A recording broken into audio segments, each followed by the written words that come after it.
I know the game they're playing. There was this stupid video that is in circulation.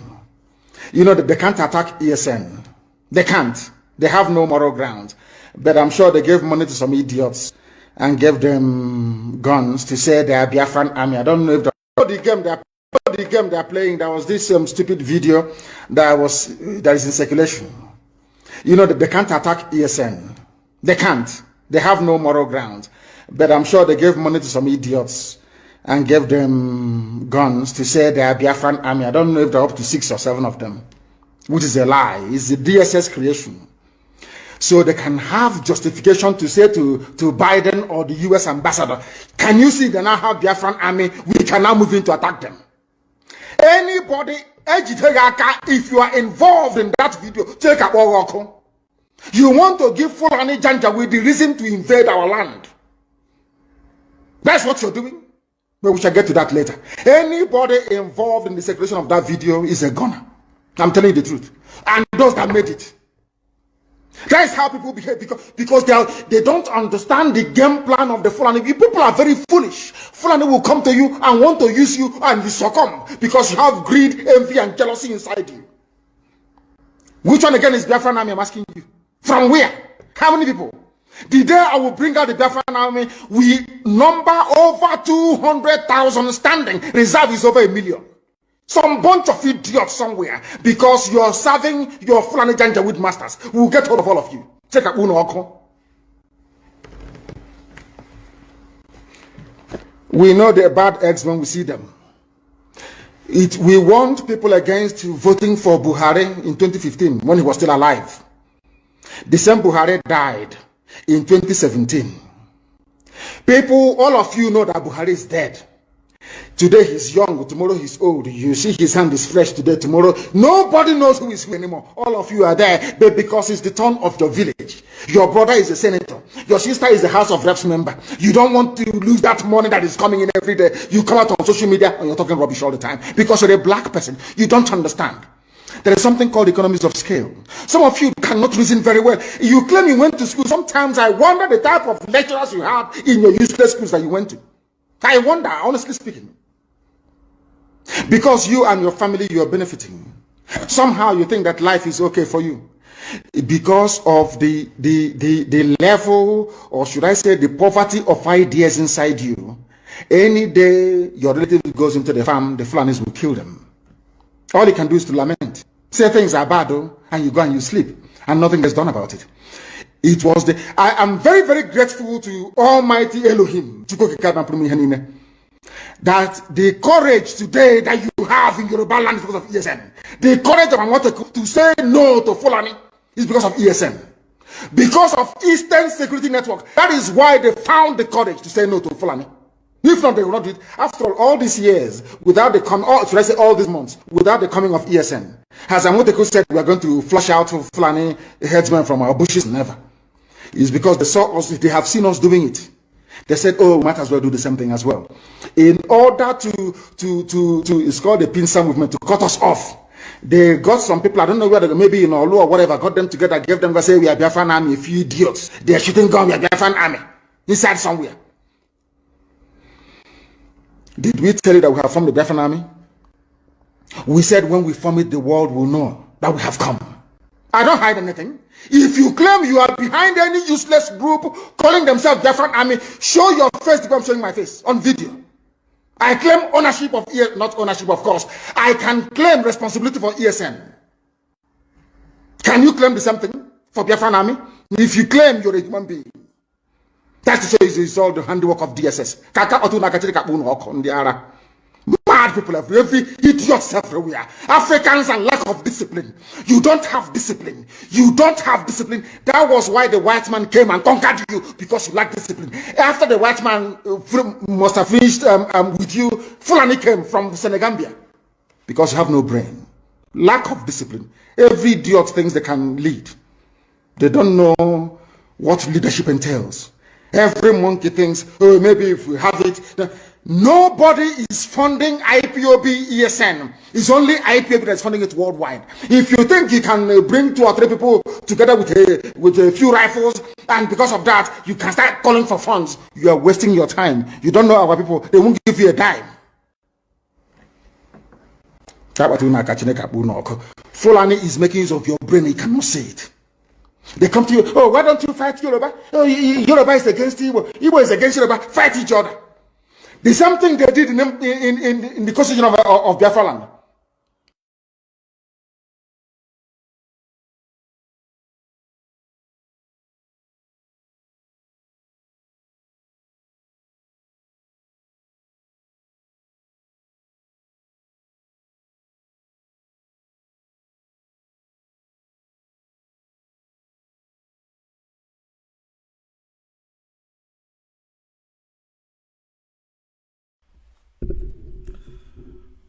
Good evening, good morning, good afternoon, great and wonderful people of Biafra, great and wonderful people of Africa. I greet you and I welcome you to this program.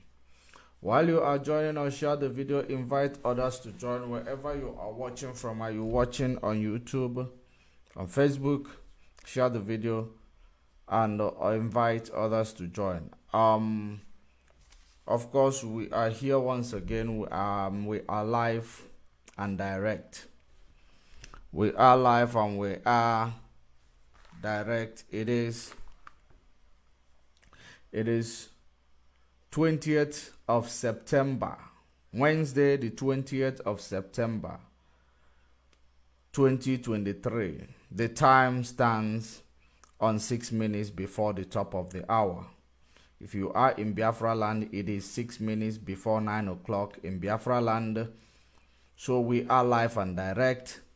Anywhere you are around the world, it is not 6 minutes. It is now 3 minutes before the top of the hour, rather. It is 3 minutes before the top of the hour, wherever you are watching from. 3 minutes before the top of the hour. Great and wonderful people of Biafra, great and wonderful people of Africa. There are a lot of things that have taken place in this week that we are, such as hunger program in the United Nations Assembly. We all know that there is a program going on right now, in United Nations Assembly called hunger program. And so many, different African leaders are speaking in that program. Different African leaders addresses the world in that program. So we are going to be talking about some of the address that was done in the program. Of course, the main important issue that we have here, it is the picture you are seeing in front of you. In the picture you are seeing in front of you, you will see a man called Bukechua. Bukechua is back on our screen. You will see the other lawyer. It is the wife of Bukechua. The wife of Bukechua is a judge of appeal court. Was a judge of appeal court. On the other hand, you see the Mazi Nnamdi Kanu and the president of Nigeria. However, we all know very well that these people, we know the issue about these people. And before we actually move on, before we go further, there is a very important message that I want to remind the world before we move on. Share the video, because I know that Facebook will try to do what they do best, but if we share the video, we will override the algorithm. Now, let me show you something. I want to read this thing. I want to read because I want the world to know that What we preach here every day is nothing but the truth.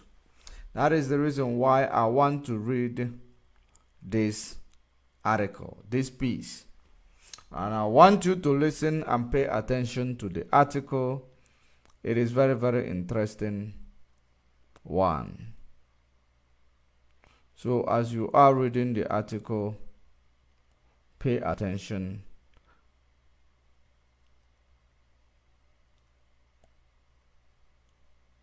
All right, now let us read. Let us read. I am going to use it as a preamble before we proceed. Look at it. How Britain's Labour government facilitated the massacre of Biafrans in Nigeria to protect its oil interest. Facebook. Once they hear these names from the West, you know, they get shocked, or they will. It looks like algorithm is very, very scared of me. Whenever I come online, if I mention anything from Britain, from Europe, from the US, the algorithm will just pull out, you know, people at once. Let's continue to read. It shows we are doing something. Listen to this. How Britain's Labour government facilitated the massacre of Biafrans in Nigeria to protect its oil interest. I am reading this from where? I am reading this from Daily Maverick. Daily Maverick. That's where I am reading from.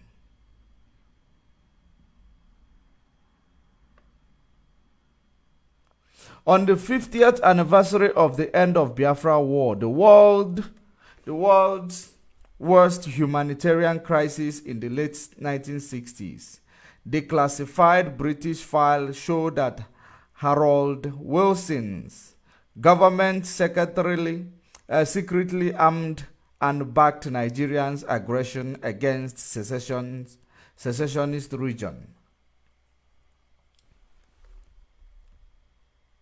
Just one moment, let me scroll.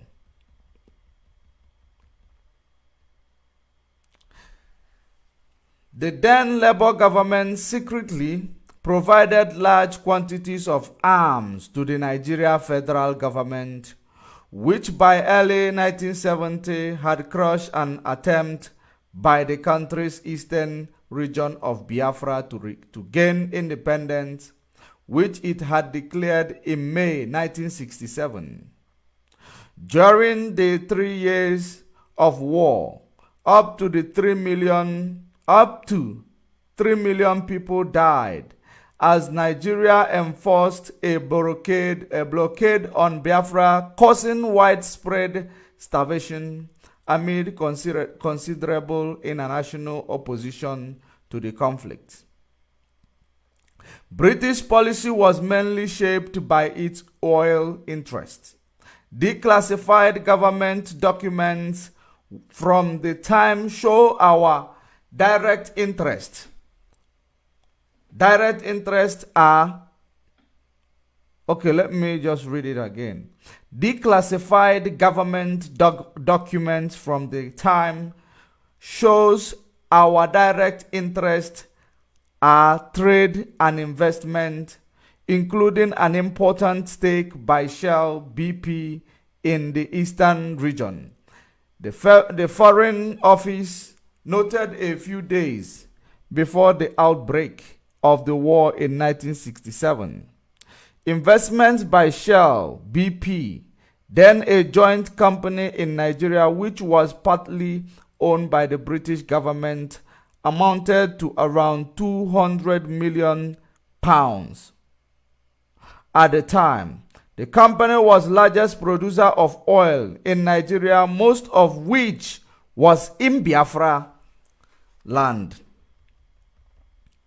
Shall have much to lose, shall have much to lose if the FMG federal military government do not achieve the expected victory. George Thomas. Have you now seen? We are reading. This is the story of our lives. This is where we always come out and we tell you that the activities of Britain against Biafra people has never been a good history. The history of Britain, how Britain wanted to send us into extinction, how Britain wanted to destroy us just because they wanted our oil. That's all. That is a very, very important news that I am actually giving to you, because if you look at what is written here, it is the history of Biafra life that they do not want you to understand.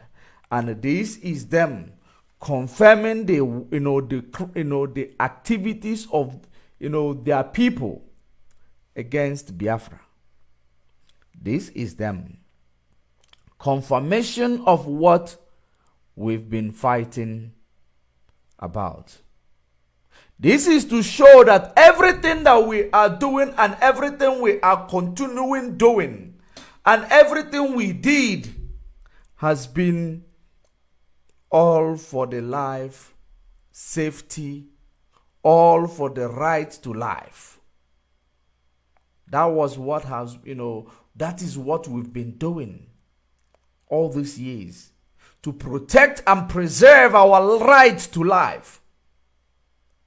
Britain, when we talk about Britain being the ones who orchestrated the war in 1967, Britain being the ones who actually armed Nigeria for the war in 1967 against Biafrans, that took the life of more than 3.5 million women and children.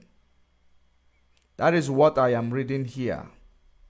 That is exactly what I am reading here. And this was extracted, I believe, from BBC somehow. But let us continue. Let me start from here so that we will understand what we are talking about. Shall have much to lose if the FMG, Federal Military Government, do not achieve the expected victory. George Thomas, Labour's Commonwealth Minister, noted in August 1967, he added, the sole immediate British interest in Nigeria is the Nigerian economy should be brought back to a condition in which our substantial trade and investment in the country can be further developed, and particularly so we can regain access to important oil installations. Are you listening? That is what Britain wanted.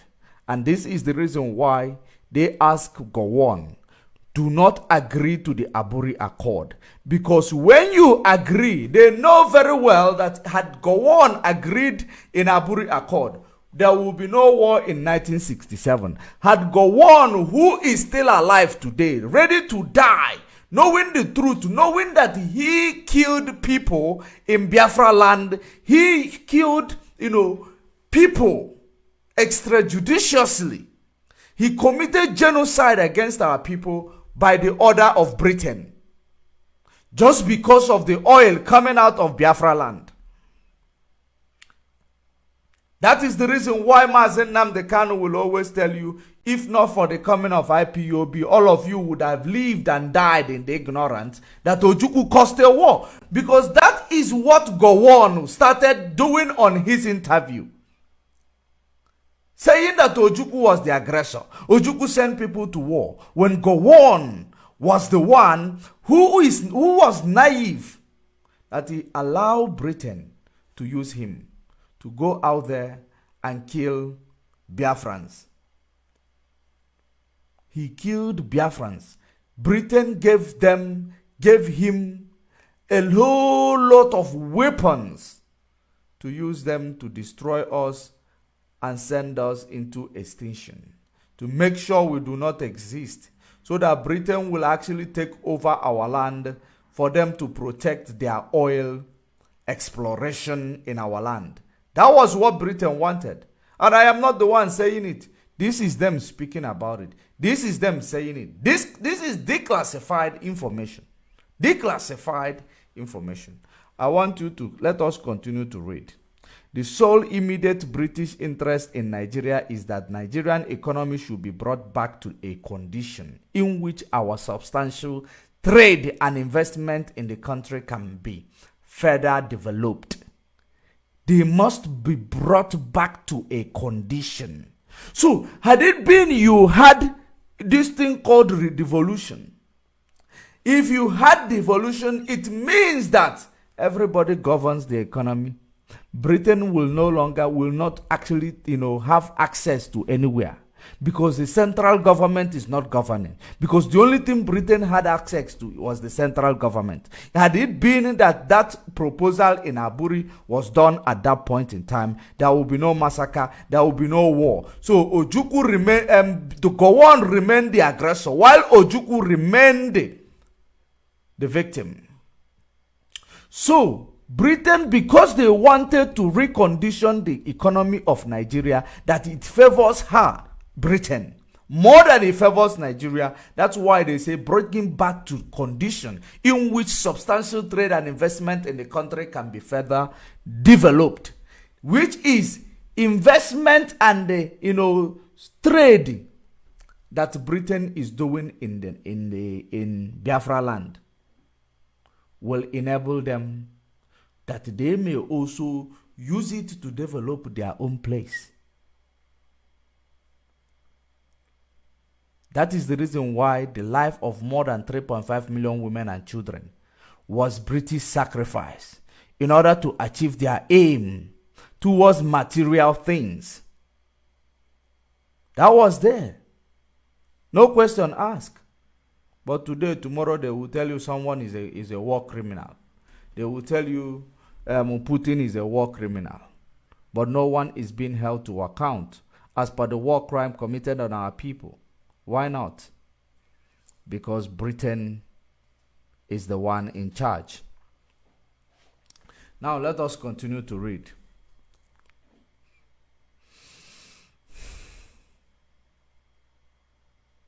And particularly so we can regain access to important oil installations. That is the reason why they must bring back the reconditioning of Nigeria economy by making sure that Biafra stays in Nigeria. Because they know that Biafra is the one owning the oil. And that is the reason why they brought the amalgamation, because they could not control Biafrans. They brought the amalgamations so that they will use through Nigeria to control Biafra. That's exactly what they did. Now let's continue. And Nigeria still believed that the amalgamation was to solve the budget deficit of the North and the West. It is not true. It is to solve British budget deficit, not yours. You have resources there that they have been exploiting without anybody knowing about it. Let us continue. UK supplies of arms, which eventually enabled the Nigeria government to win the war. Did you hear that? If not that UK supplied the arms, it will never enable Nigeria government to win the war, including millions of rounds of ammunition. Millions of rounds of ammunition. Millions of rounds of ammunition. Hundreds of machine guns and grenades. Thousands of mortar and artilleries, bombs, aircraft, and armored personnel carrier. Did you see what Britain gave to Nigeria? To kill us. And they make sure that they barricade any means we are going to use to assess our own weapon. They were fighting us. We were fighting Nigeria with bare hands. That was exactly what it looks like. And at the end of the day, we held them. We almost win the war until Britain decided that they will block food supply. They blocked food supply. Our people started dying like flies. Women and children. Which I know that my grandmother died and my supposed uncle died in that war. And the story was told long time ago. I always remember it just like it was yesterday. So, in that war, Britain orchestrated it just because of oil. Have you now seen how they value material things over human life? And you are in Nigeria, you believe that British love you.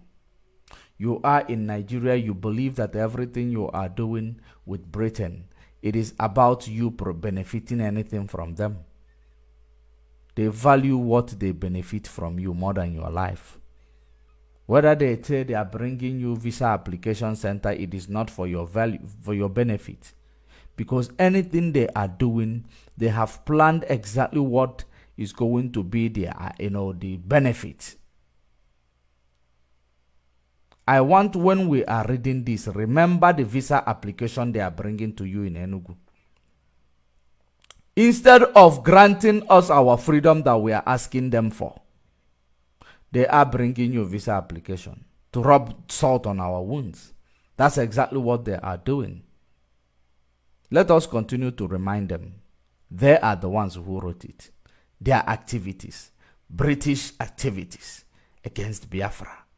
UK supplies of arms, which eventually enabled the Nigerian government to win the war, including millions of rounds of ammunition, hundreds of machine guns, grenades, thousands of mortar and artillery bombs, aircraft and armored personnel carrier. We should also check whether there is a biological weapon that these people supply to Nigeria, because there is a reason why I am actually investigating that as well. Maybe there was a biological weapon which is affecting those our politicians that made them, you see them, they don't reason, they don't actually, go back to the history to understand how important it is that those people who died did not die for nothing. They died that they may live, but they died that these criminals may live to go and join force with the enemy, to continuously oppress their remnants. So that is exactly what you see going on. The supplies were massively stepped up while Labour Prime Minister Harold Wilson, did you see that? That was the man. Harold Wilson was telling Parliament that Britain was supplying arms to Nigeria at the same level as before. He made the false claim that there was no special provision for the war. He made the false claim that there was no special provision for the war. The decision to supply arms and ammunition were taken at a time when it was clear they were being used against civilians. They supply it knowing that they were being used against civilians. War crime. The highest war crime ever happened in the century. The highest war crime that has ever happened in century. Wilson's agreement to supply patrol boats in 1967 was done in the knowledge that this would help the government maintain the sea blockade against Biafra. Did you see? That's what they did. Declaration of war. The Nigeria government under General Yakubu Jack Gowon, who had seized power in a military coup in July 1966, he came in as a military coup leader, which was well orchestrated by the same man in Britain. Began military operation to defeat the Biafran secessionists in July 1967. His well-equipped federal army of over 85,000 men supplied by Britain and the Soviet Union, among others. Have you now seen that every history that we've been telling you, how, Russia was also, dragged into supplying Nigeria even the weapons to kill Biafrans? That is here. Let me read it again. His well-equipped federal army of over 85,000 men, supplied by Britain and the Soviet Union, among others, took on a volunteer Biafran force under Lieutenant Colonel Chukwuemeka Ojukwu, the military government of the Eastern region, much of whose equipment initially came from captured Nigerian supplies. Did you see that? We started the war with the captured Nigerian supplies. For you to see that Nigeria is, you see, Nigeria is nothing. Nigeria is nothing. We fought them bare hands with this British artilleries. It still led them to go and barricade food supply. They block food supply so that people will start dying, because they have seen that we are not giving up and that we are moving. That was the only way they were able to make us drop the weapon. They know. They are well aware. Because what they did in 1967 will never repeat itself. This is 21st century. That is the reason why we continue to say that we are looking for every possible mean to achieve what we are looking for. We are looking for every mean possible to achieve what we are looking for. And we know definitely that we are going to achieve it. If they do not want to do it in peace, we are ready to go to another war. Because if you look at it, more than how many millions women and children died, sacrificed for the sake of British material things, our oil. And Britain, we are crying today about their oppression through Nigeria. We are complaining about their killing extrajudiciously. Britain does not want, they don't even care. They don't even care. They actually had to sell Mazen Nnamdi Kanu to the enemy, just because they still want that oil flow to continue flowing. That is exactly the reason why we have said we are exploring every peaceful means to get our freedom, because we must get that freedom in which these people died for. We will give it to them. They will be remembered in Biafra land, because where they are today, they are not being remembered enough. And it is only we will honor their spirits in Biafra land. They lived and died for the cause, for freedom. And that is the reason why we are telling Britain and the Nigeria, Nigeria who is the proxy of Britain. We are telling them, or will I say their Nigeria counterpart, to give us Biafra, because we must have Biafra. It is our nation. It is where we come from. And regardless of anything, we are going to march into Biafra land. All this sabotage, all these killings that they are orchestrating, that they are killing, their soldiers, that they are killing themselves, all of them will never stop us. Mazen Nnamdi Kanu, of course, made it clear that we do not have army. The day we will march, the day we will, unveil Biafra army, it will be more than 200,000. A million will be a reserve. It does not move us.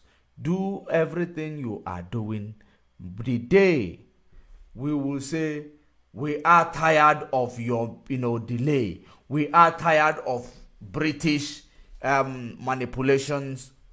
we will take it to another level, and nothing will stop us. What you are seeing now is all your plans in order to, stop us before we even begin. That's why they are going about killing police, burning police cars, burning them alive. It will not stop us. We haven't begun. The day we will begin, the whole world will be on notice. So stop this shenanigan of you people, that what you people are doing, using police and army on the road as a just to sabotage what we are doing. They should stop it. Have you seen how the extent Britain is willing to go to make sure that they actually, achieve their interest, they achieve their plan in Biafra land? They are willing to go dirty. So you see, when I used to tell you what is you see fighting the agitation and IPOB, there is a Western agenda. You believe it is all about I am talking rubbish. But let us continue to read. Let's continue to read. His well-equipped federal... Okay, now I think I jumped too much. Or let me start there.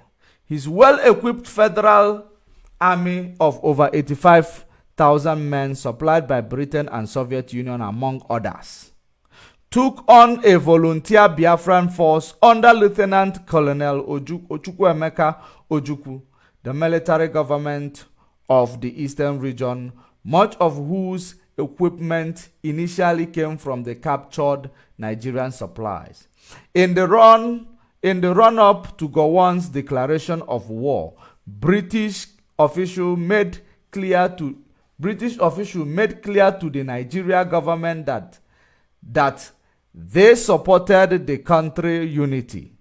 Labour Minister George Thomas told the Nigeria High Commission in London in April 1967, for example, that the federal government had our sympathy and our full support, but hoped the use of force against the East could be avoided. Britain initially refused Gowon's request for military support to target Biafran ports. Okay? By June 1967, however, the new British High Commissioner in Lagos, Sir David Hunt, wrote in a memo to London that the only way of preserving unity, SIC, of Nigeria is to remove Ojukwu by force. He said the Biafran leader was committed to remaining the ruler of the independent state of reiterated that UK interest lay in firmly supporting the federal government.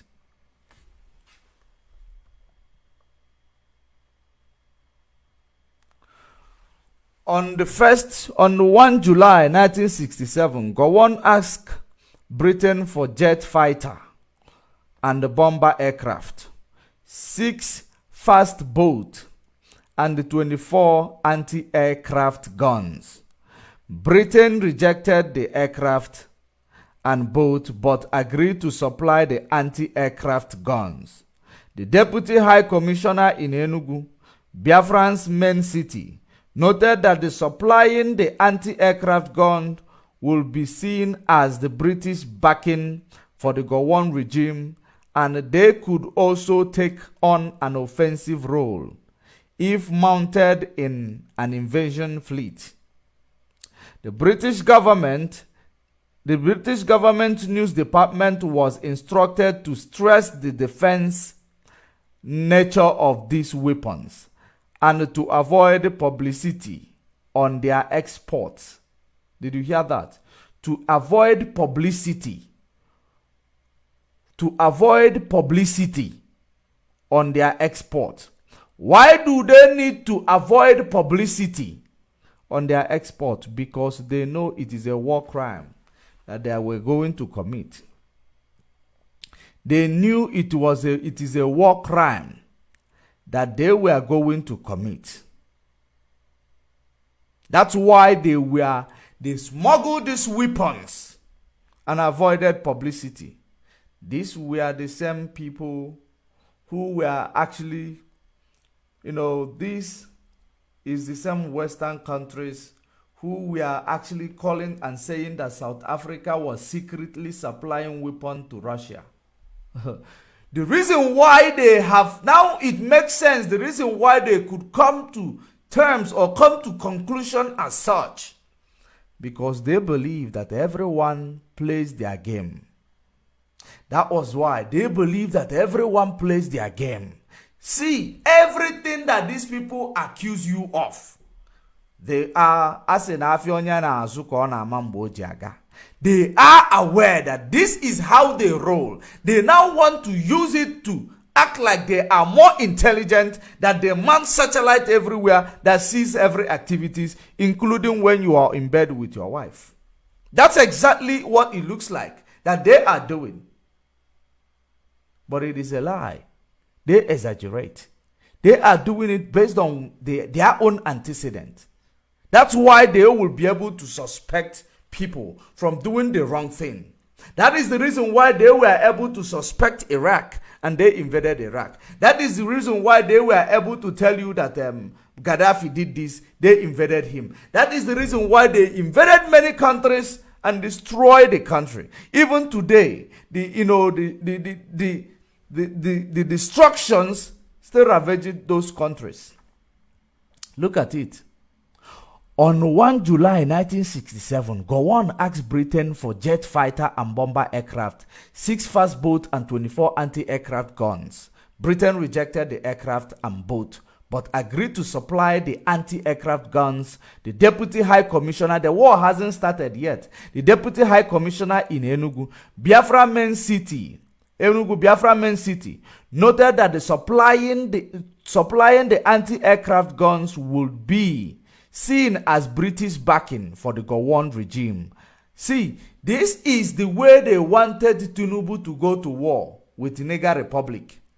They will tell you that this is a back, they will tell you they will be secretly pushing that war. They will come to the mainstream and act like they don't want war. They will be saying, I settle it in peace. Use diplomatic move. But they will be, underground, staging the war. If it never happened to us, we won't be able to know. But this is a born of experience that we are able to say this. Listen very attentively. They could also take on an offensive role if mounted in an invasion fleet. Now, the British government news department was instructed to stress the defense nature of these weapons and to avoid publicity on their export from Britain.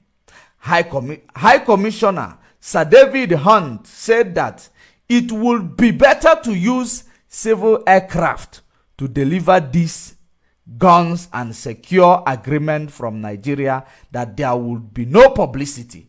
Why would there be no publicity? Because they want to kill Biafrans. If they were doing something that is, that is in line with the law, if they were doing something that is in line with the law, international law and treaties, they will not say that they want to make it not to be, seen.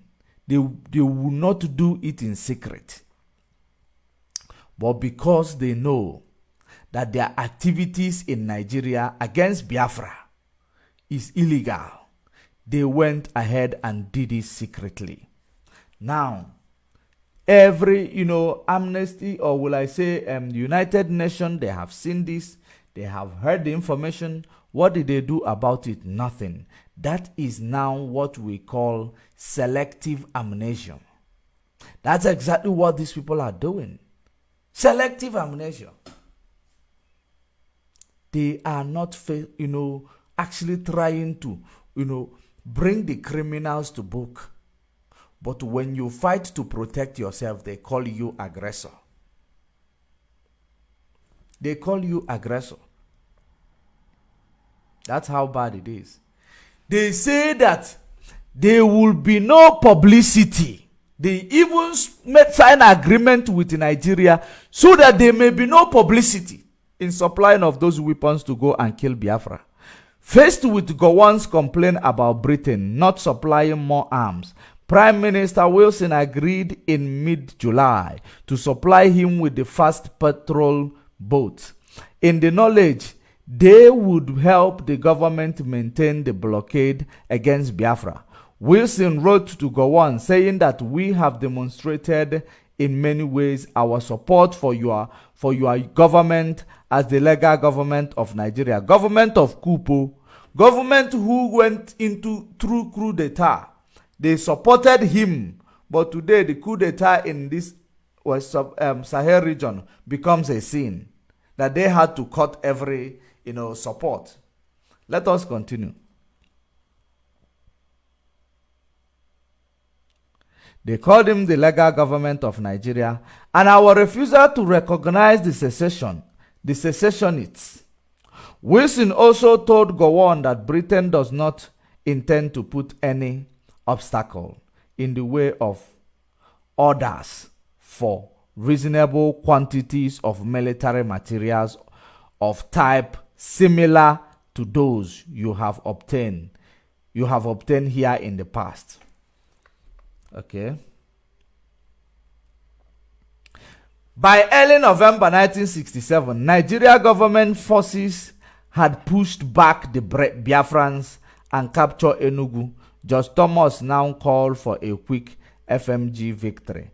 John Thomas called for a quick FMG victory and recommend that UK arms export policy towards Lagos be relaxed to ensure that outcome. On 23 November 1967, the cabinet agreed that such a federal military victory provided the best hope for an early end to the fighting. They believe they provided early end to the fighting, to just go and kill quick everybody, and then we will restore their oil exploration back.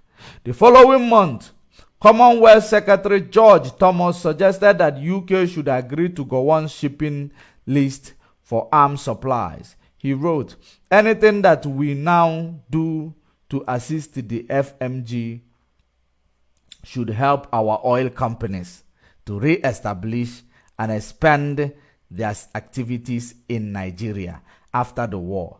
And more, have you now seen how Britain hold Nigeria for ransom?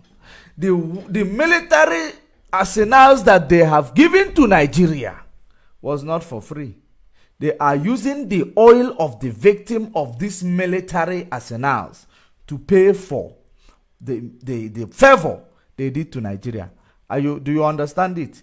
They gave Nigeria weapons to kill us, to destroy Biafra land, so that they will use the oil in Biafra land to pay them back. Have you now seen what is going on? Britain is the one that is actually benefiting from the oil that is coming from Biafra land, not even Nigeria. Not even Nigeria. Because if you check, they will tell you that oil revenue or the oil GDP is 6%. 6%. Oil GDP, 6%. And they tell you it is the farming that is 40-something percent. Now, who is now benefiting from this oil in Nigeria? Because Britain now owns the oil that is in Biafra land. In our land, though, Britain owns it. Oh, no wonder Asaredo Kubo was invited to Asorok to speak. No wonder. No wonder. Let me read it again for the world to bear us witness by the time it will start. The following month, Commonwealth Secretary George Thomas suggested the UK should agree to go on shopping list for arms supply. He wrote, anything that we now do to assist the FMG should help our oil companies to re-establish and expand their activities in Nigeria after the war, and more generally, more generally should help our commercial and political relationship with the post-war Nigeria. Did you see that? They gain upper hand by making people to kill each other. They gain upper hand. As a result, Britain supplied 36 armored personnel carrier along with 2,000 machine guns for them, anti-tank guns and 9 million rounds of ammunition. Dennis Hilley, the defense secretary, wrote that they hoped these supplies would encourage the Nigerians to look to the United Kingdom for their future purchases of defense equipment.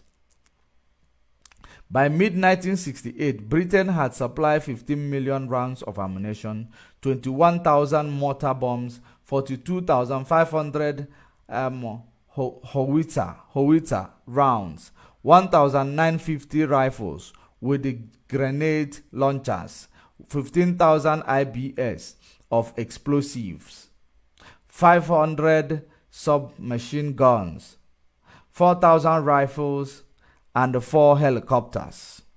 These arms exports were secretly stepped up at a time when killings were being widely reported in the press. About 1,000 people of the Igbo ethnic group who predominated in Biafra were killed in Benin City by the local people with the acquiescence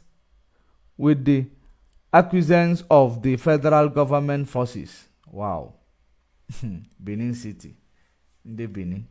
The New York Review noted in December 1967 a further 700 Igbo males were lined up and shot in town of Asaba in January 1968.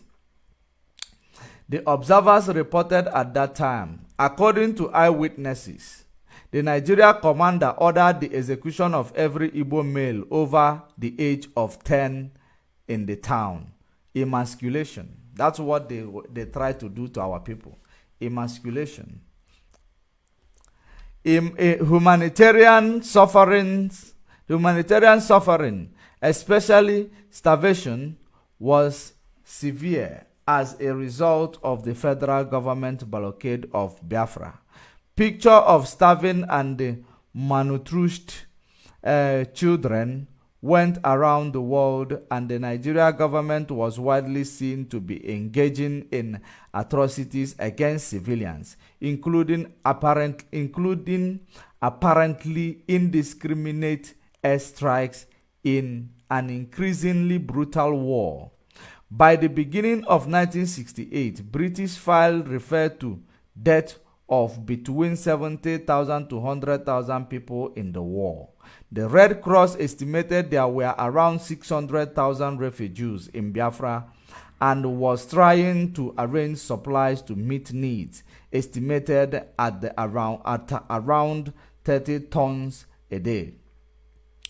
Public and parliamentary pressure in Britain to hold arms export to Lagos was now rising, with 70 Labour MPs filing a motion for an embargo in May 1968. Yet the real extent of arms supply by Britain was concealed from the public by the government.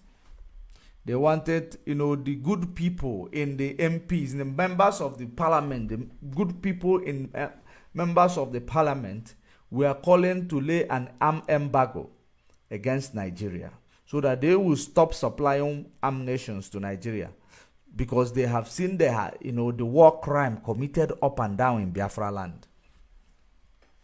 Throughout 1967 and 1968, Labour minister told Parliament that Britain was essentially neutral in the conflict and was continuing to supply arms to Nigeria on the same basis as before the war. Wilson misinformed the House of Commons on 16 May 1968 that we have continued the supply of arms by private manufacturers in the country exactly on the basis that it has been in the past, but there there has been no special provision for the needs of the war. With the forces of Gowon's regime in control of Port Harcourt, Biafra's most important southern coastal city, by mid-1968, British officials noted that having gone this far in supporting the FMG, it would be a pity to throw away the credit we have built up with them, just when they seem to have the upper hand. They know that immediately if they will stop supplying of these weapons, that Biafra Gaelic Nigeria Kaji. They know that Biafra will win the war. That's why they say they will not let their effort, their evil agenda, what they have started to go down the drain. It doesn't matter if they will kill all Biafrans, as long as they get their hands on the oil and lay a pipe to go to Britain, sucking our oil. Britain could not hold to the supply of arms, since such an outcome would seriously put at risk about 200 million pounds of British investment in non-Biafra Nigeria. George Thompson explained to Harold Wilson. It is all about their investment. That is the reason why I told you symbiotic relationship we have with Britain. Symbiotic. Psychological warfare. It was at this point that British officials sought to counter a widespread public opposition to the Nigerian government by helping it improve the presentation of its policies. British officials urged the Nigerian government to convince the outside world that it was not engaged in a genocide, and to suggest it backed a ceasefire and humanitarian access to Biafra land. Have you now seen? But go on, when you listen to the interview of that evil old man, when you listen to his interview, he will tell you Ojukwu was the aggressor. But they were doing all their, carnage in our land, and they were hiding it. BBC was on the ground, covering their carnage in our land. BBC could not actually expose it. They couldn't expose it. Now, let us continue. High Commissioner Hunt suggested to go on that the Federal Air Force be used for psychological warfare and to drop leaflets over Biafrans. What is leaflets? Let me find out, because I'm looking for I'm looking for a biological weapon. Let me see what is leaflets.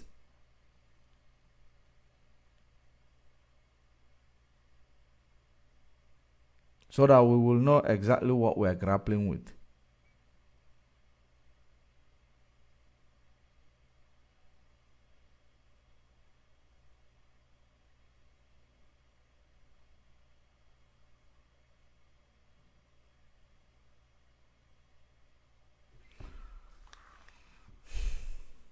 So, they started dropping signs. They started dropping signs for Biafra. They call it psychological warfare. They started dropping signs for Biafra. They call this psychological warfare. Something like it's a pamphlet. They called it psychological warfare, so that let us find out why they did that. Let us find out exactly the reason why they did that.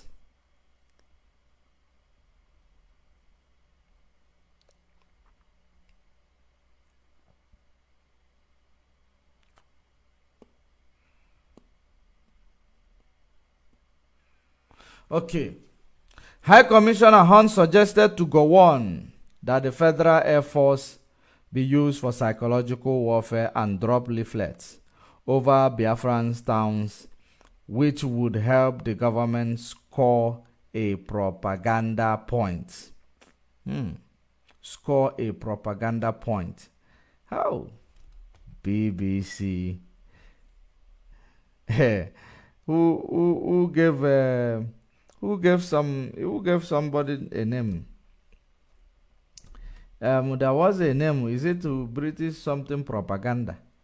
You know, that is exactly, did you see? They were scoring propaganda points. They were selling propaganda using, psychological warfare by dropping papers like pamphlets on places. Now, other officials noted that their support for Nigeria was under attack and that our ability to sustain it depends very much on implementing enlightened and humane federal policy and securing public recognition for them. They argued that what was needed was good and well presented Nigeria policy which permits that support to continue.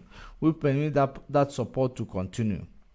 The files indicate that the presentation issued were much more important to British officials than the suffering of Biafrans. Did you see that? The file indicate that the presentational issues were much more important to British officials than the sufferings of Biafrans. The Wilson government was mainly concerned that it would be forced by public pressure to withdraw or reduce its support for Gowon. It ruled out threatening to cut off or reduce arms exports, to press the Nigeria government to change policy. By early August 1968, federal Nigeria forces had retaken most of the southeastern of the country, and the Biafrans were now confined in a small enclave, blockaded from the outside world. Labour's other Commonwealth Minister, Lord Shepherd, because they were doing all these things, they were going out there calling Biafrans aggressor. That is the reason why they were able to barricade or to do this, isolate Biafrans from the world. Harold Wilson saying that 14 months after Biafra declared itself independent, our support for the federal military government find us in the position in which we are on comparatively good terms with the side which is in an overwhelming advantageous position. The same month, the Red Cross estimated that 2.3 million people were in dire need, facing shortage of food and medical aid. Now, have you now seen that the Europeans can never be able to win Africa? The only way they are winning us is using us against us. It is using us against ourselves. If we refuse to be the stooge of these people, they will never win against us. They will never, colonize us. We will be equal in the world global stage. They knew that they will not be able to come and fight in order to establish their exploitation of our oil. That's why they had to use Nigeria to do it for themselves, to use Nigeria to do it on behalf of Britain.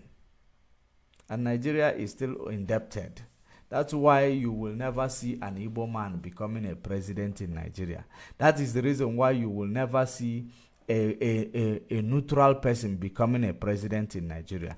Because once a neutral person becomes a president in Nigeria, Britain will no longer have that upper hand. That is the reason why they will never allow it, because they are the ones in charge of Nigeria. The post-colonial, agreement, not the post-war agreement, rather. The post-war agreement. Gowon sold Nigeria fully to Britain after the war. That is one thing many people don't know. Of course, they know. When they go into the position of power, they loot their own. They will just, after looting the country to ground, they will just, go to their own enclave and relax. But they knew what was going on. Even people like Obasanjo, they knew what was going on. They become presidents. they make themselves happy. They go and relax without actually, trying to destroy that thing, that stronghold.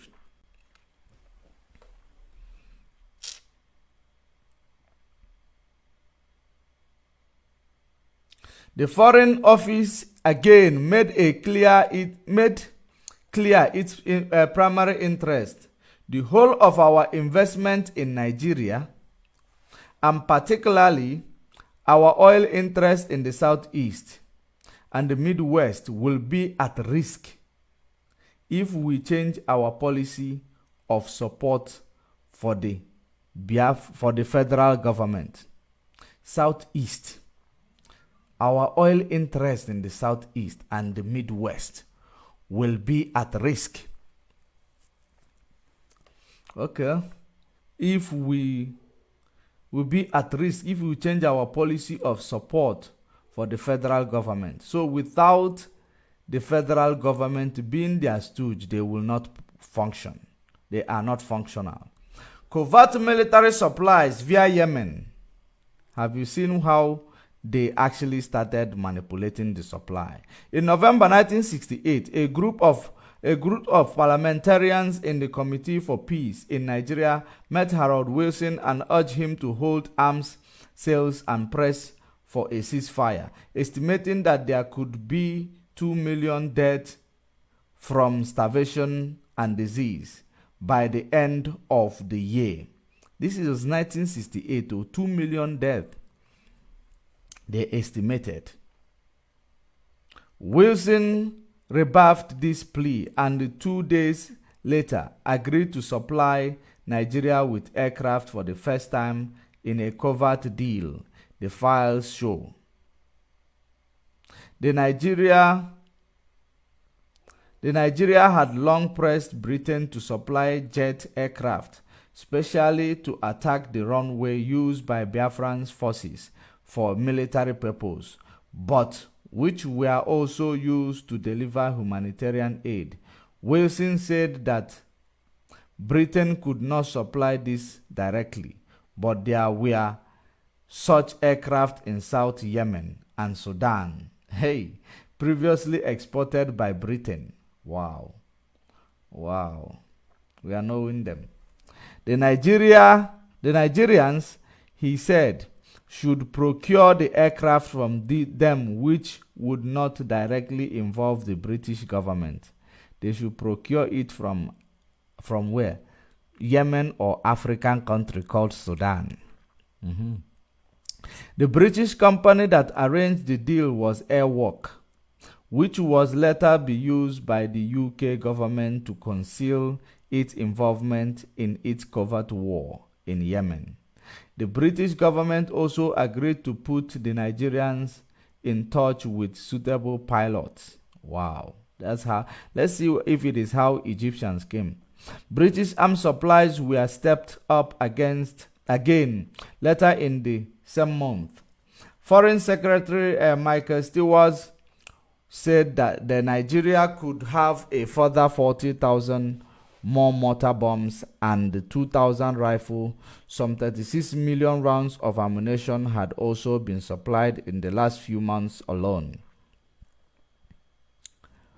You may tell Gowon, Stewart instructed High Commissioner Hunt in Lagos, that we are certainly ready to consider a further application to supply similar arms in the future.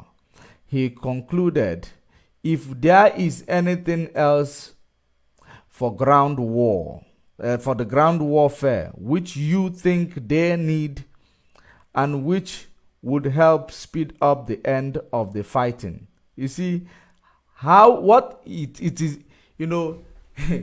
for you to see how evil this Britain is.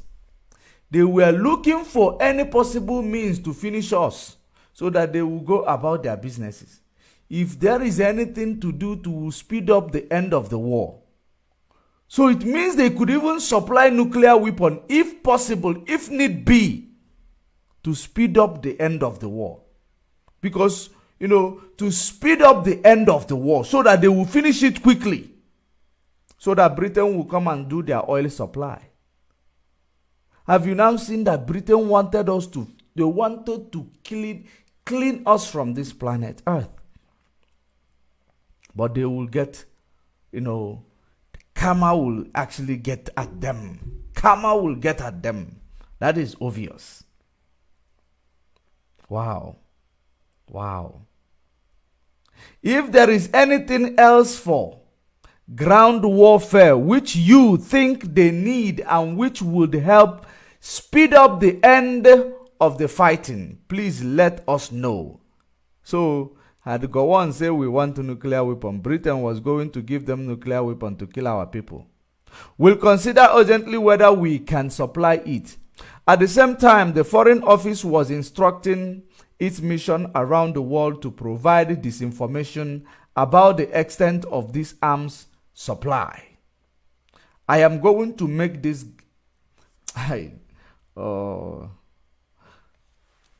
It sent a memo to diplomatic post on 22 November stating that we wish to discourage suggestions that the Nigerians in their recent meeting with British officials were seeking to negotiate a massive arms deal.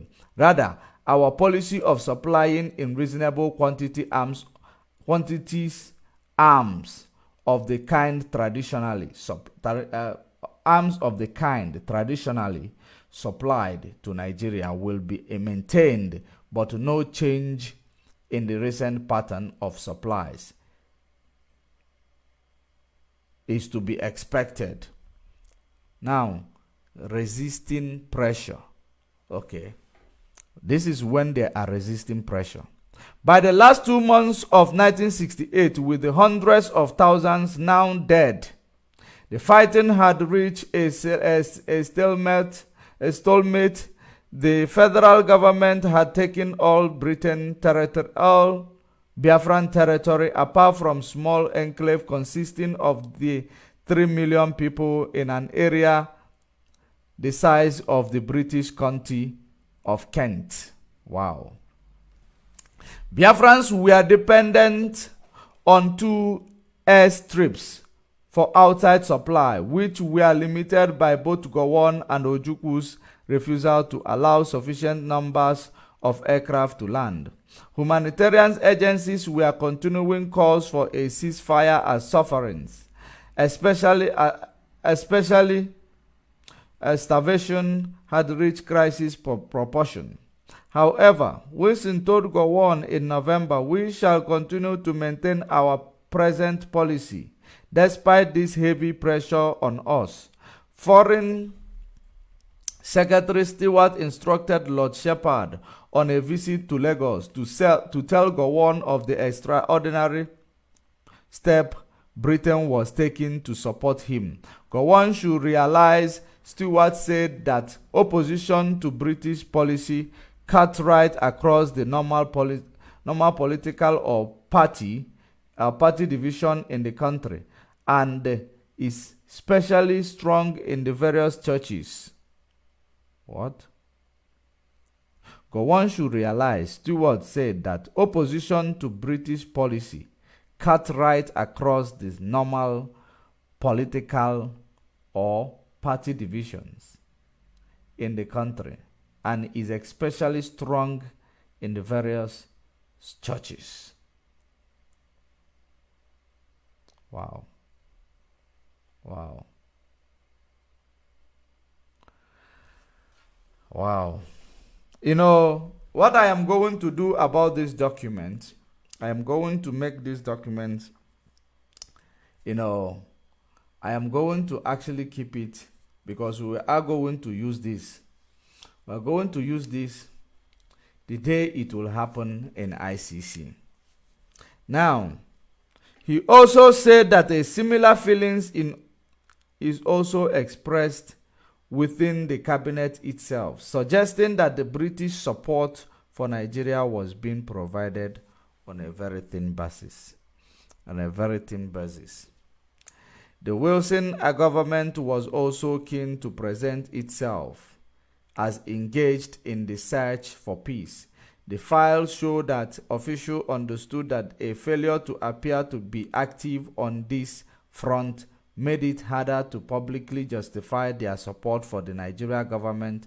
The British government policy sought to avoid the involvement of the United Nations in peace negotiation and was intended to support Nigeria to achieve a solution on its terms only.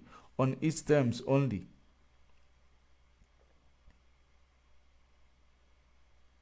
They were blocking the involvement of the United Nations so that Nigeria will do their own things in their own terms.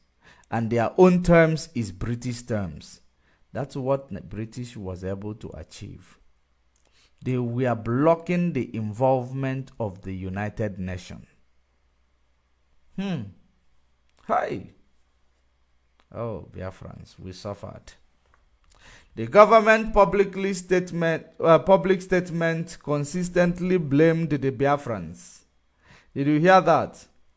The government public statement consistently blamed the Biafrans, but not the federal government for obstructing peace, negotiation, and the delivering of humanitarian aid. The government in Lagos feared that the Biafra would use the cover of humanitarian aid supplies to ship in arms deliveries, while the Biafrans believed the federal government would poison the supplies. Wow. The leaders of both sides were responsible for the failure to deliver adequate humanitarian aid, but starvation of the Biafrans was no accident or simply a byproduct of war. It was deliberate policy of the Gowon regime. Wicked man. Gowon is a wicked, evil man that will not die well. No matter how many years he will live, he will never die well. He will never rest in peace. Even if he die, he will never rest in peace. He will not know peace. If you want to know peace, he should come and confess all his activities with Britain against Biafrans. Hi. One day, let if I nebu go on, Okali Bulia Bata Biafra land at that time, Okali, Ocho Biafru, Imo State.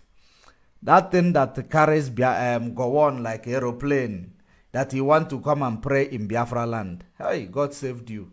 Had it been you came to Biafra land, I will also ginger for people to, catch you alive in Biafra land.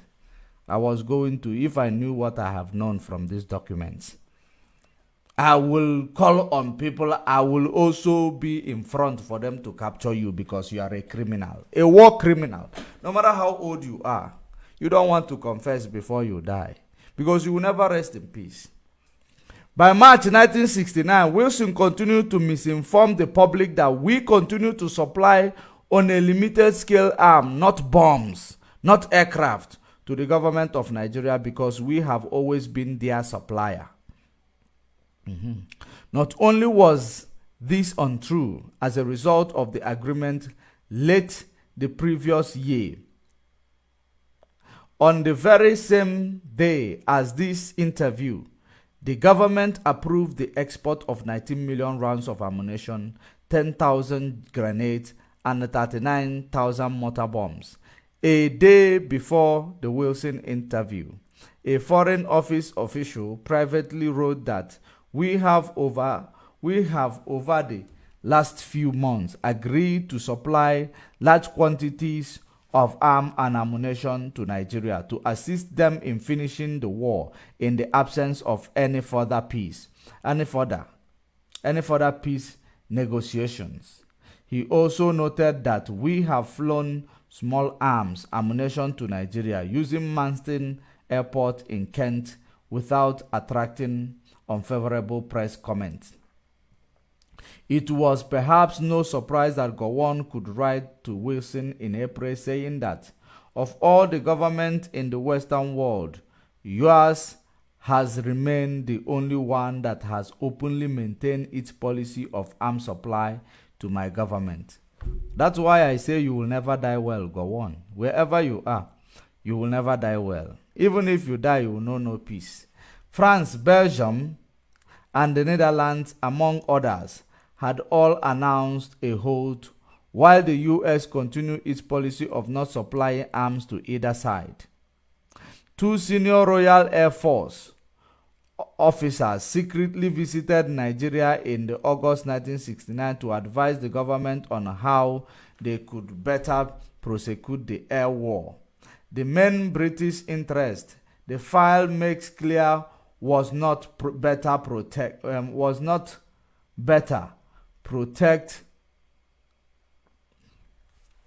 The files make clear was not better protect the oil installation, but the brief for the two officers stated that this impression should not be given to the Nigerians. The officers subsequently advised Nigerian commanders on the neutralization of the rebel airstrips. It was understood that destruction of the airstrips would put them out of use for daylight humanitarian relief. Although it is not clear whether the specific British advice was put into action. Sticking to our guns, which is the next one we're going. In the December 1969, just before the federal government's final push that crushed the Biafrans, Foreign Secretary Michael Stewart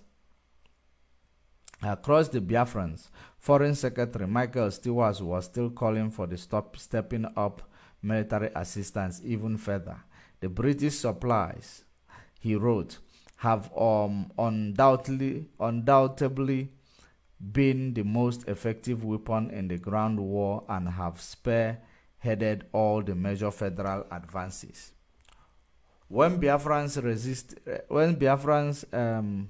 resistance ended in the mid-January 1970, Wilson sent another private message to Gowon saying that your army has won a decisive victory and achieved your great aim of preserving the unity of the integrity of Nigeria.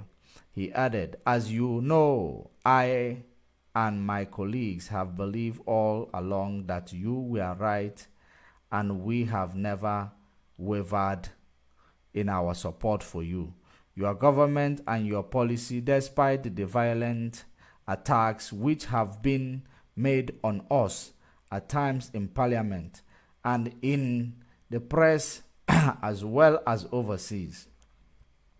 The Deputy High Commissioner in Lagos added there is a genuine gratitude, as indeed there should be for what Britain has done and is still doing for this country, and in particular for Her Majesty's government courage in literally sticking to their guns over Biafrans. Her Majesty, you know who is Her Majesty? Queen Eliza. Late Queen Eliza. She is their Majesty who watched over the killing of Biafrans. She will not rest in peace. That one is obvious. Toll of the war was assessed in a report for the British High Commission at the end of the month. It mentioned that up to 2 million people were being fed with food relief supplies, around 700,000 of whom were refugees in camps dependent entirely on food aid. 3 million refugees were crowded into a 2,500 square kilometer enclave in Biafra, where not only food but medicine, housing, and clothing were in short supply. The Biafran's economy was shattered, cities were in ruin, the schools, hospitals, and transport facilities were destroyed. Mark Curtis, in an author and editor, Declassified UK, an investigative journalism organization that covers Britain's foreign, military, and intelligence policy, he tweeted at Mark Curtis 30. Follow Declassified on Twitter at Declassified UK. Those are the people, those are the kind people who decided to put this together. After many years of investigation, they were able to bring this and put them together. You know, it is something. It is something. We appreciate them. Declassified. We appreciate them a lot because what they did here, it shows that there are still good people out there. There are still good people out there. Then that is to show you that Britain helped Nigeria because they don't mind if all of us died, so that they will have access to the oil exploration and their businesses that they have established, which is more important than the human life. This is what Britain did to us. That is why when Obama came to say to keep Nigeria one is a tax that must be done, it reminds us, it rubs salt into our wounds. Because these people you see, they know this story. They know everything that I have read here. Yet, to keep Nigeria as one so that Britain will continue to benefit with the, trading the blood of our people. No problem. Now, as if that wasn't enough, because the reason why I am reading this for you, so that you will understand that any day Biafra will rise up. The rise up of Biafra will be justified. It is not about this shenanigan of, this shenanigan that the agent of this Britain and Nigeria is doing. The day Biafra will rise up, we will burn down the zoo. The zoo will be on the ground. The day Biafra will rise up. We don't play games. Nigeria security forces killed 150 peaceful pro-Biafra protesters. This is reminding Nigeria. Nigeria security forces have killed more than 150 peaceful protesters. This is also exaggeration. It is exaggeration. Many of you will be able to guess which news channel that exaggerate like this. Protesters since August 2015 under Buhari, a human rights group has acclaimed. Amnesty International said the military used live ammunition and deadly force against pro-Biafra protesters who were campaigning for an independent state in the southeast. Nigeria police denies allegation that it used unnecessary force. The country's arm said Amnesty was trying to tarnish the reputation. Amnesty's report is based on interview with almost 200 people alongside more than 100 photographers and 87 videos. So there is a lot of evidence and alibis. Among the allegations contained in the report are what Amnesty called extrajudicial execution, when 60 people were shot and killed in southeastern Onitsha City in the 2 days surrounding Biafrans Remembrance Day in May 2016. This reckless and the trigger-happy approach to crowd control has caused at least 150 deaths, and we fear the actual total might be far higher, said Mahmoud Kamara, Amnesty Interim Director for Nigeria. Those were the people who speak the truth. Other victim details in the report include a 26-year-old man who was shot in Mbo but hid in a gutter, still alive. He said when soldiers found him, they poured acid over him. Now this one I am going to show you.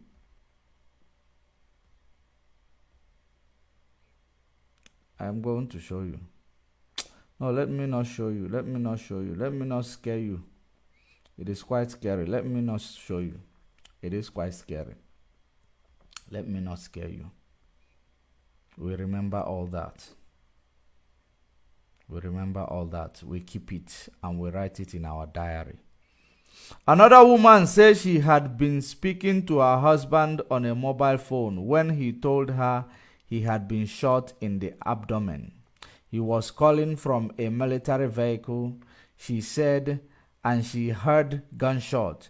She later found his body in a morgue with 2 wounds in his chest, leading her to believe he had been executed after the call. This is after the war. This is 2015. Oh, this is 2015. Okay, unimaginable atrocities. That is the one I'm going to read now. That is the title of what I'm going to read. The human rights organization said pro-Biafra protests had been largely peaceful, despite occasional incidents of protesters throwing stones and burning tires, and one occasion when someone shot at police. Regardless, this act of violence and disorder did not justify the level of force used against the whole assembly. I don't remember when Biafrans were protesting and shot at police. This is a lie.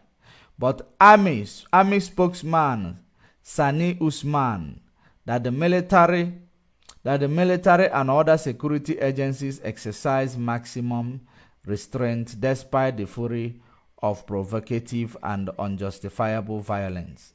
Okay. The two maintain secessionist group in the southeast, the indigenous people of Biafra IPOB, and the movement of the actualization of sovereign state of Biafra had committed unimaginable atrocities, he said. Criminal. He is a criminal, so he continued to say rubbish. They included burning and killing people from other parts of Nigeria and forcing them to flee. Cole Usman added, army officer who doesn't know anything. In the past year, there has been a series of protests to demand the creation of the state of Biafra in the southeast, home to the Igbo people. Prominent IPOB leader Nnamdi Kanu has been detained without trial since October 2015, with the government defying a court order to release him. Have you now seen it is not today? 2015 it started. Now, the mention of Biafra continues to trigger powerful emotions in Nigeria and memories of the country's darkest chapter. Not the country's darkest chapter, the Biafrans' darkest chapter that we are going to bring light to very soon. In 1967, nationalists attempted to create the independent state of Biafra in the southeast. It was to be a homeland for the Igbo people, one of the country's largest ethnic group. But the bid for independence plunged the nation into a 3-year civil war that killed at least 1 million people. Underreporting, exaggeration. They are still lying. I don't want to mention this media house, but it is the one everyone knows how they lie. Almost 50 years almost 50 years on, and the bitterness of that period still lingers. Many Igbos claim they are still being punished for the conflict. Of course we are. In the past year, the anger has manifested itself in a younger generation who have staged a wave of protest, fueled in part by high unemployment and anger about the official corruption, issues that are hardly unique to the Igbos. But IPOB appear to have gained momentum after the Nigeria authority detained Mr. Kanu, accusing him of treason. And we continue to gain momentum. It is this heavy-handed approach, say human rights group, that is inflaming the tension, the heavy-handed approach. And they don't learn from their mistakes. They don't learn their lesson. They do not learn their lesson. That's the way it is. So as it stands now, I have read this for you so that you may know exactly what is triggering what is going on in Biafra land. The reason for the agitation, the reason that for our anger, the reason why we are angry and fighting for our freedom. This is exactly what is triggering all that. Because Britain decided to kill us so that they will have access to their businesses that is in Biafra land and Nigeria using Gowon, and there has never been a reparation done. Our people has been marginalized post the 1967 war, and when we protest, we are killed. Peaceful protest with a flag, we are killed. When they get you with a Biafra regalia, just like they did to Chiwetalago, a popular Nollywood actor, in 2021, they arrest you.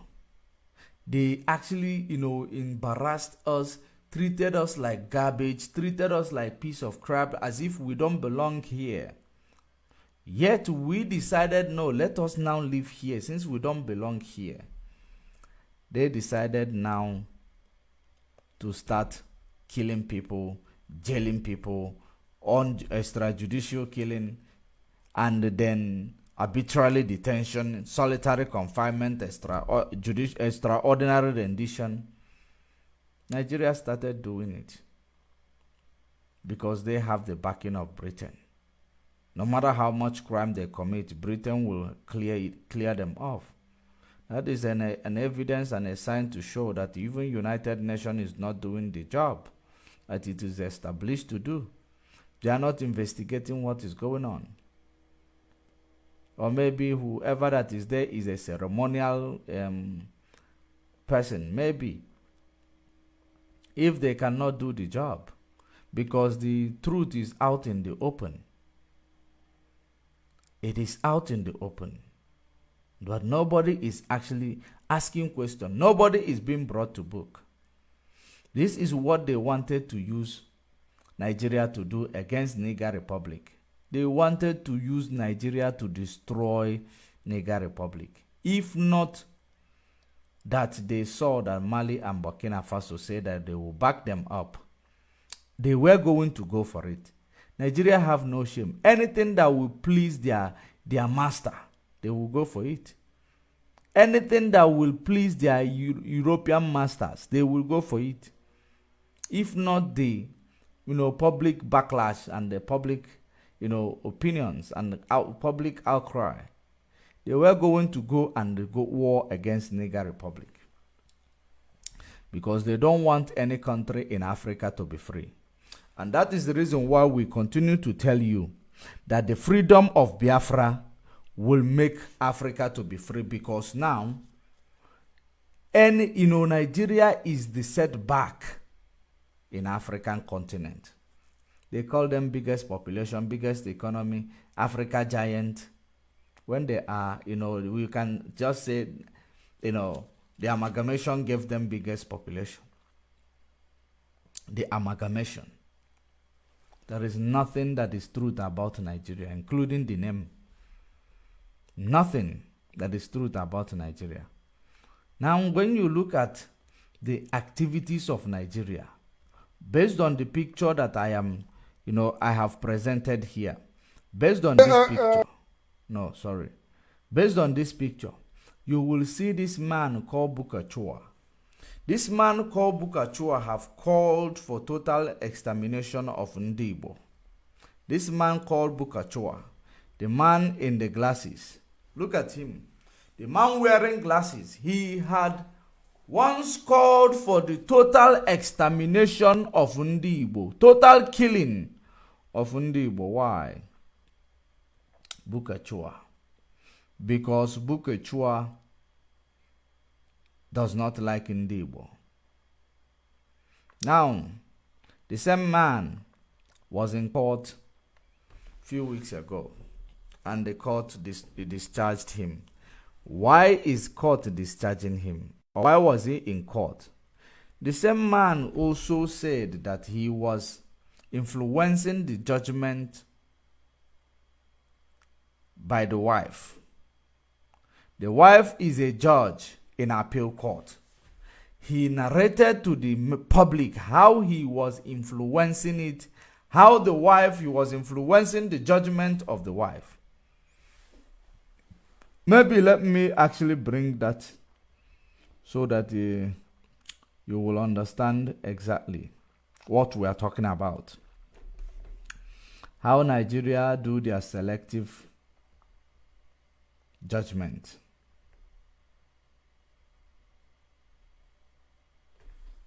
Now let me read how court dismissed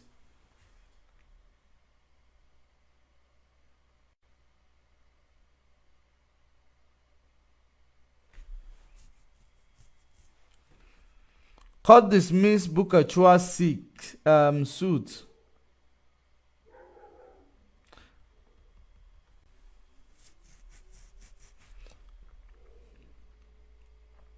Court dismissed Bukachua's suit seeking to stop ICPC from probing him.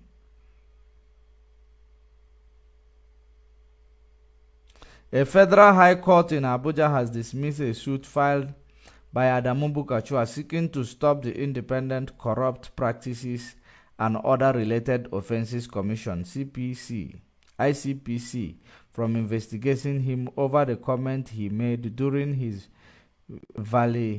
valedictory session of 9th National Assembly.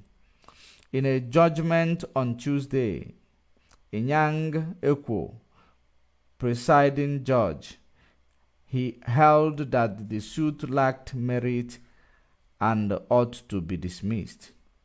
The Senate valedictory session in June, the former senator said he often encroached on his wife's space while she was in office.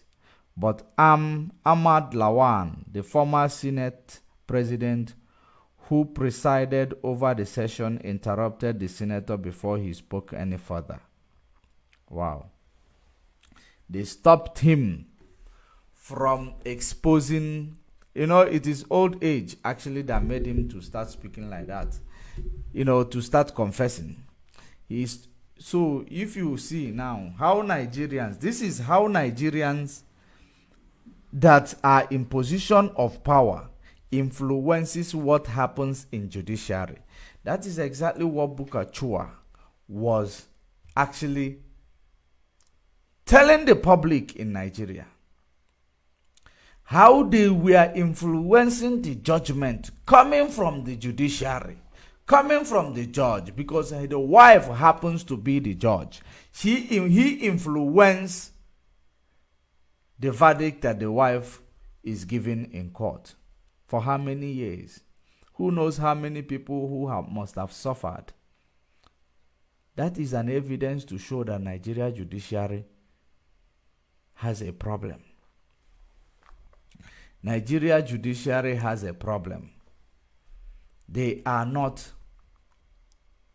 Nigeria judiciary is not doing what it's supposed to be doing.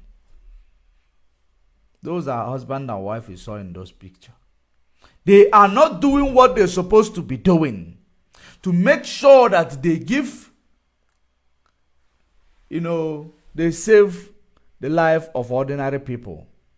Everything they do is influenced by the executive, by the politicians. Everything that is gone through the judiciary of Nigeria. If eventually the judiciary decide that they will do a good job, the same politicians will come and make sure they do not allow the judiciary to do a good job. Just like at Mazen Nnamdi Kanu's case.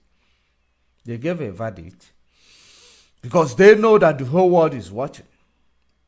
Remember that after they know that they could get judiciary, those people who are learned, they know that they could represent in the big stage. So they had to do what they had to do to protect their professions.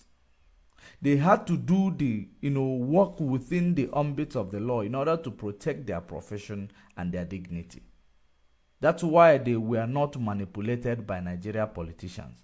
But in so doing, Nigeria politicians have to interfere in order to make sure that this good judgment given by Nigeria judiciary is actually, placed in a limbo. That's exactly what they did.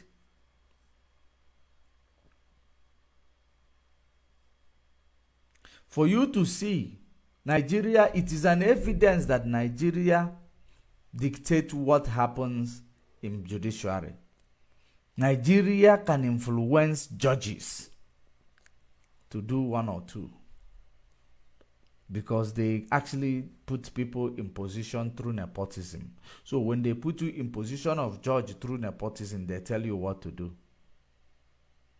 But this Mazen Nnamdi Kanu's case, it is where Nigeria will finish go, and they will not remember corruption again.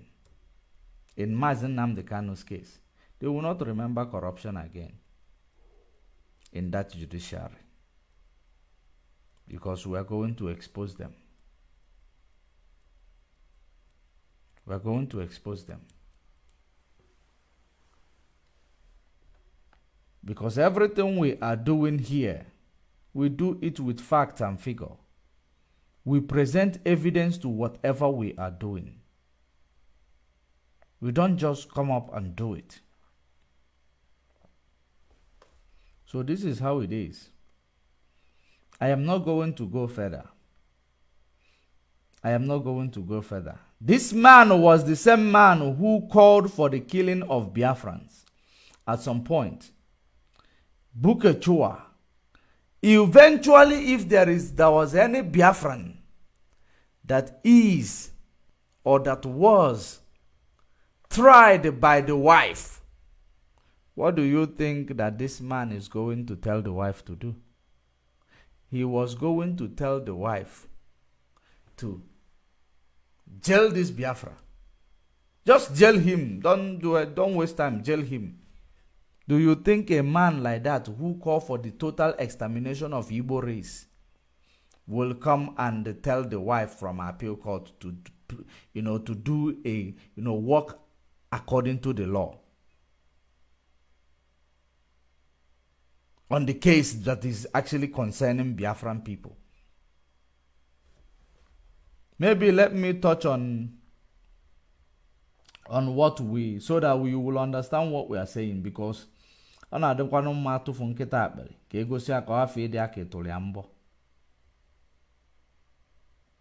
this same man, so that we will see exactly a man that hates Igbo people. His wife was a judge. He confessed that he influenced the judgment of the wife in court.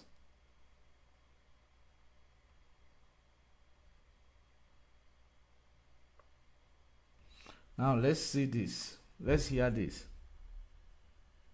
Just this is the last one. We call it a day. Facebook has dealt with us today, but that's okay. That is okay. Now this was when Buka Chua called for the killing of Igbos. Now the response given to him by IPOB. IPOB tackles Buka Chua on bandits, Boko Haram kidnapping in the north. Now listen to the news. The indigenous people of Biafra, IPOB, yesterday accused Senator Committee Chairman on Foreign Affairs, Senator Adamu Buka Chua from Bauchi State of inciting violence against Ndibo.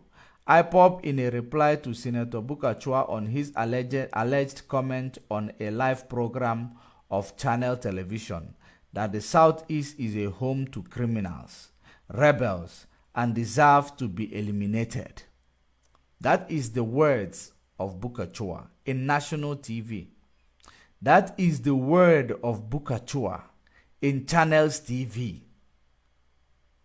He said that our land is a land of home for criminals, rebels, and deserve to be eliminated, like they did with their British counterpart in 1967. Because these were the people who were present when this genocide was happening. Bukachua was present. He said we deserve to be eliminated. So when you think, do you think that this man who... I know the game they're playing. There was this stupid video that is... Sorry for that. Sorry about that.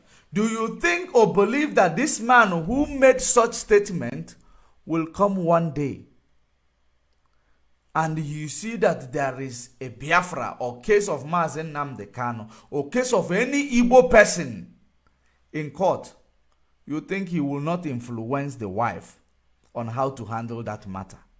To jail these people, to jail them without trial. That's exactly what he will influence. This is what Igbo people and Biafran people has been going through in Nigeria. Have you now seen the reason why we have called for the secession from Nigeria? Because we don't belong there. They never like us. Britain just brought us to exploit our oil while under Nigeria because they know that they cannot do it when we are on our own. They know what we are. They know we are Japan. Believe you me. Believe me. Engineers in Nigeria, if they look at engine of a car, they can manufacture it. They can manufacture that same engine of a car with their, nko. That is how we are. Had it been they allowed us since 1967, we were supposed to have gone far today. We will be manufacturing cars. We might even be manufacturing chips, all these microchips. We'll be manufacturing them. We will be part of it. We will be part of that program. They are well aware. Anything that comes to us, we can refurbish it. We will refurbish it. And if you bring it to us, we'll refurbish it in our land. They know whom we are. They know what we can do. So why do you think they will want us to be free? So that there will be Japan in Africa who will show others the way. But we are going to be that free by force. Because this article that I read opened my eyes a lot. They will never come to fight you. They will use somebody to fight you. Now, this is the time of alignment. So that when the time like that happen again, they will no longer be, or that's why we have media today. Because there will not be media propaganda to lie against us. There will not be secret supply of ammunition to lie against us. Everything will be now on the level ground. If Nigeria refuses to let Biafra go, everything is going to come on a level ground. Then we will know exactly who is God with and who is British with. God will be with us. British will be with you. Then we will know which power pass power. That's how it is going to be. And that is the reason why we are calling on every authority, international organizations, so that they don't need to say they will be bringing humanitarian. We want our freedom. Because having seen what I have read now, it is a pure indication that all the things that we've been saying to the world, they are nothing but the truth. And it provokes the situation the more. We're not backing down. We will get our freedom. regardless of who is in position of power. It is up to them to do the right thing, because we are asking for referendum. Asking for referendum is not asking for war. It is asking for peace. If you look at what happened, you see what happened in Ukraine, where Ukraine were destroyed, killing people in Donbass region, extrajudiciously. When Russia invaded Ukraine, Russia used that as an excuse, because they were killing people in Donbass. So that is how it is. The way Nigeria is killing our people, up and down, punishing our people, jailing our people. If one day a force rise up, they will tell, what would be Nigerians' reason for killing our people. That's why we are asking for referendum, because we know what we are capable of. Referendum is the peaceful way.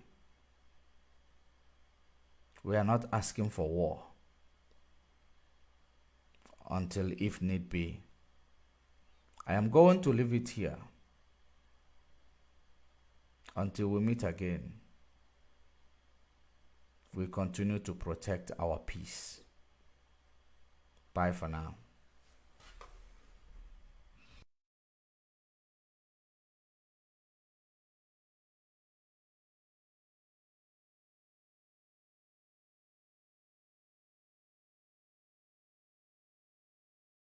I know the game they're playing. There was this stupid video that is in circulation. They can't attack ESN. They can't. They have no moral ground. But I'm sure they gave money to some idiots and gave them guns to say they are Biafran army. I don't know if the game they're playing. There was this stupid video that is in circulation. They can't attack ESN. They can't. They have no moral ground. But I'm sure they gave money to some idiots and gave them guns to say they are Biafran army. I don't know if they're up to 6 or 7 of them, which is a lie. It's the DSS creation. So they can have justification to say to Biden or the US ambassador, can you see they now have Biafran army? We can now move in to attack them.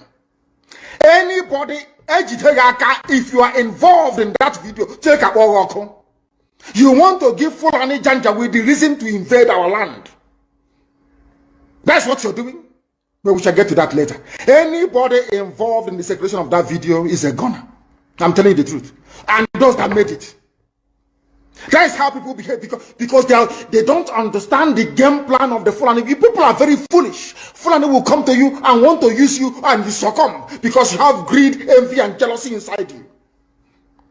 Which one again is Biafran army? I'm asking you. From where? How many people? The day I will bring out the Biafran army, we number over 200,000 standing. Reserve is over 1 million. Some bunch of idiots somewhere, because you are serving your Fulani Janjaweed masters. We will get hold of all of you. Check out Uno. We know they're bad eggs when we see them. We warned people against voting for Buhari in 2015 when he was still alive. The same Buhari died in 2017. People, all of you know that Buhari is dead. Today he's young, tomorrow he's old. You see his hand is fresh today, tomorrow. Nobody knows who is who anymore. All of you are there, but because it's the turn of your village. Your brother is a senator. Your sister is a House of Reps member. You don't want to lose that money that is coming in every day. You come out on social media and you're talking rubbish all the time because you're a black person. You don't understand. There is something called economies of scale. Some of you cannot reason very well. You claim you went to school. Sometimes I wonder the type of lecturers you had in your useless schools that you went to. I wonder, honestly speaking. Because you and your family, you are benefiting. Somehow you think that life is okay for you. Because of the level, or should I say the poverty of ideas inside you. Any day your relative goes into the farm, the Fulanis will kill them. All you can do is to lament. Say things are bad, though, and you go and you sleep. And nothing is done about it. I am very, very grateful to Almighty Elohim. that the courage today that you have in Yoruba land is because of ESN. The courage of Amoteku to say no to Fulani is because of ESN. Because of Eastern Security Network. That is why they found the courage to say no to Fulani. If not, they will not do it. After all these years, without the coming, should I say all these months, without the coming of ESN, has Amoteku said we are going to flush out